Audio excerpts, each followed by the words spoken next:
Hey guys, welcome to Lever Talks. My name is Rob, and today we're going to look at the welterweight division.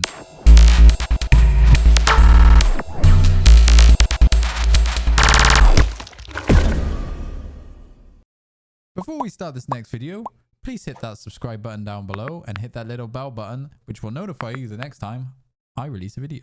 So the welterweight division. It's been a topic of interest, I think we can all agree, over the last little while, and all in all, I'm very excited to see how this division plays out. And I am also very excited about the lightweight division, and those two are probably the most interesting divisions within the UFC at this time. They all have exciting fights within each division. You know, bantamweight has, you know, O'Malley coming up, and you've got the Peter Yan, Aljamain Sterling fight battle thing going on over there, and then you've got up in the heavyweight division, you've got you know, Ngannou and Gagne coming into fight in the new year. But they're all exciting, and I think welterweight division and lightweight division is probably the two most exciting fights, because there's a lot of people either upcoming, or there's a lot of people who are just like, it's very heavy elite division, right? So if we look at the welterweight division specifically, obviously in the last little bit, Khamzat Chimaev's been kind of on the hype train. He's now in the top 10, so it kind of brings him into the picture on how he's going to get to the kind of the top 5 and then get onto that title fight. So obviously there's still rumor discussion as I create this video. I'm creating this video a little bit delayed on probably when I'm going to release it. So there's something might be finalized by the time I release this video, probably on Saturday or Sunday this week. So right now there's rumors of him fighting Gilbert Burns, which would essentially, if Khamzat wins, that would bring him up to the number 2 spot, and would probably be the next contender in line for the title fight, because Colby Covington being him at number 1, where he's not obviously going to fight. They've just had 2 fights in a row with Kamaru Usman, and that's obviously not going to be a third fight they're going to make. So that would put Khamzat in the potential for, you know, a title contendership.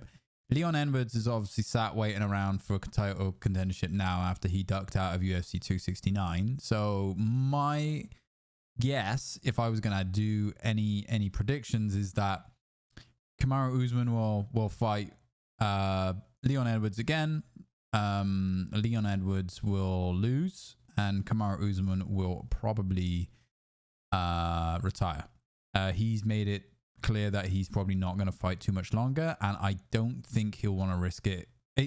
Depending on the outcome of Burns and Khamzat, if Khamzat dominates, like absolutely dominates Gilbert Burns, I think Usman would quite possibly say, you know, he's done, because he doesn't want to lose. He wants to retire on top, which, all respect to him, I don't blame him.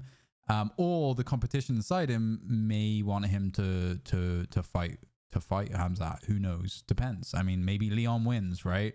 Highly doubtful, but maybe Leon wins that fight, and we do get to see Khamzat Leon. And maybe Gilbert Burns beats Khamzat. Who knows? Vincent Luque definitely should be in there. I wouldn't mind seeing. I can imagine they're probably going to leave Vincent Luque on the sidelines a little bit as they shuffle out these top kind of 1, 2, and 3 positions between Gilbert Burns, Leon, and Khamzat. Belal Muhammad, again, he might show into the picture. I think Belal's probably going to beat Stephen Thompson in UFC Vegas 45, I think.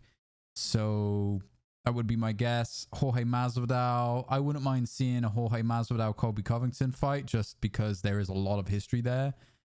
If you don't already know, go back and look at on the history of those two. They used to be best friends, and now they're completely on the opposite sides of the fence. So I wouldn't mind seeing that, just from a vendetta fighting perspective, just to see that matchup. But I mean, that would be a number 7 against a number 1. I don't know if that's something Colby Covington would be up for.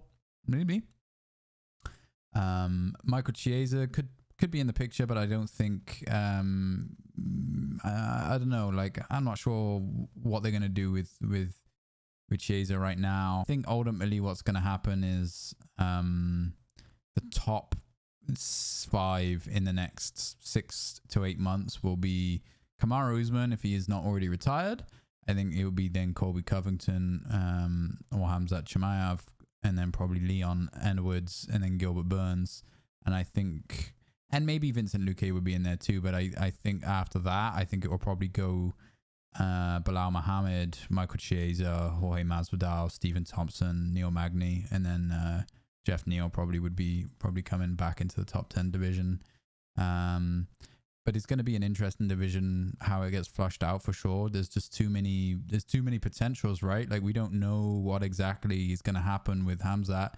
He has made people, Li Jinglang, he made him look like a just a small child, right? The way he picked him up and just shuffled him on the other side of the ring. So we'll definitely see the outcome there of the next 6 to 8 months, maybe a year.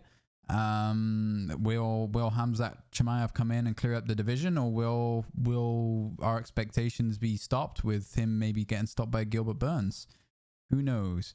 My biggest wonder is if Usman retires after the Leon Edwards fight, if that happens, who Khamzat would be fighting for the title. Because if Khamzat takes out Gilbert Burns, it would essentially bring him to number 2, Colby Covington being number 1, and that could mean Colby Covington and Khamzat Chimaev title fight, which could be quite exciting to watch.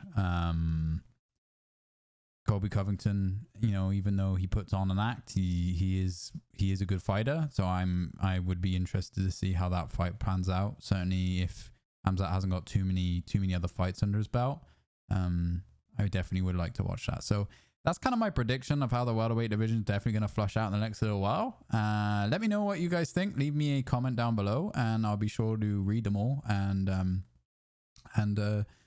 respond to any questions or thoughts or what you guys have. So thanks for watching this episode of Lever Talks. I do appreciate you all who watch these videos, and I will see you on the next one. Oh, and don't forget to subscribe and hit that like button. I'm watching you. I am. Thanks, guys. See you on the next one.